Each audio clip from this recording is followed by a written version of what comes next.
কেউ কোনোদিন ওসমান হাদি হইতে পারবেন না। ওসমান হাদি শুধু একজনই হয়, আমার ভাইয়ের কোনো রিপ্লেসমেন্ট হয় না। আমি আমার ভাইয়ের কোনো রিপ্লেসমেন্ট চাইও না। আমার ভাইকে আমি শুধু ফেরত চাই এবং আমার ভাইকে আমি ফেরত আনবো। আল্লাহর কাছে শুধু এইটুকু দোয়া করবেন, আল্লাহ যাতে আমাদেরকে ওসমান হাদিকে যে স্বাধীনতা সার্বভৌমত্বের পক্ষে তিনি যেভাবে কথা বলতেন সেভাবে যাতে তাকে ফেরত দেয়।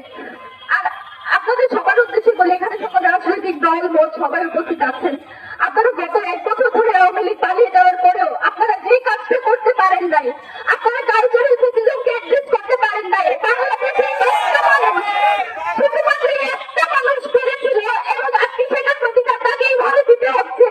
আপনারা যত সুশীলতা করছেন সেটার প্রতিকার আমার ভাইকে দিতে হচ্ছে।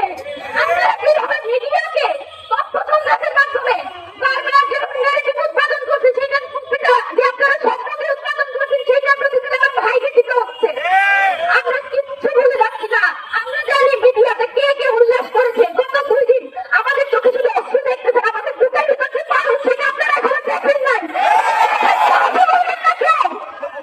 আমার ভাই ফেরত আসবে, বাংলাদেশের স্বাধীনতা সার্বভৌমত্বের পক্ষে কথা বলবে এবং এই মিডিয়াতে যারা বিভিন্ন বয়ান উৎপাদনের মাধ্যমে আমার ভাইকে হত্যাযজ্ঞ করার চেষ্টা করেছে, আমার ভাইয়ের জীবন মৃত্যুর সঙ্গে যারা বারবার উল্লাস করেছে, যারা বিজয় উদযাপন করেছে, আমি তাদের সবাইকে চিহ্নিত করে রাখছি। আল্লাহ যদি আমাদেরকে বাঁচিয়ে রাখে, ইনকিলাব মঞ্চ যদি বেঁচে থাকে, বাংলাদেশে কালচারাল প্রেসিডেন্ট যারা কায়েম করতেছেন আপনাদের সবার জন্য, আমরা সারা জীবন সহ্য করে মাথায় রাখবেন।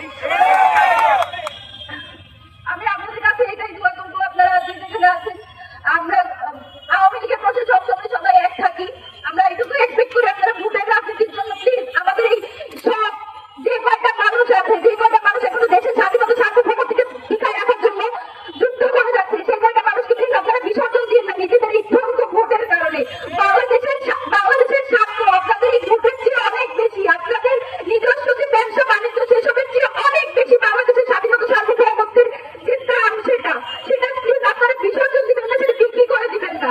বাংলাদেশের প্রশ্নে, স্বাধীনতা সার্বভৌমত্বের প্রশ্নে ওসমান হাদি যেভাবে ভোকাল ছিল, আপনারা তার আমি বিশ্বাস করি যারা ভাই ফেরত আসবে, আমার ভাই যতদিন আসবে না ততদিন পর্যন্ত আমরা রাজপথ ছাড়বো না। এবং আমাদের জামাই ভাই যেটা বলে গেলেন, ওসমান হাদি যতদিন সুস্থ হবে না এই ঢাকা আগের আসনে আসার কারণে এবং তার যে ব্র্যান্ডগুলো ছিল, তার যে কথাগুলো ছিল সেগুলোর কারণে আজকে তার এই অবস্থা। এবং আমি জামাই ভাই, আমাদের ইনকিলাব মঞ্চের যত মেম্বার আছে, আমরা আপনাদের সাথে নিয়ে সংগ্রাম জারি রাখবো এবং ওসমান হাদিকে ইনশাআল্লাহ আমরা সংসদে পাঠাবো। আপনাদের সবার দোয়া চাই, আপনারা সবাই আমার ভাইয়ের জন্য দোয়া করবেন। আল্লাহ যাচ্ছে তাকে সুস্থ অবস্থায় ঠিক আগের মতো যেভাবে পঞ্চকণ্ঠে সে স্লোগান দিত, যেভাবে বলিষ্ঠ কণ্ঠে সে বক্তৃতা দিত, সেভাবে যাতে আমরা তাকে ফেরত পাই।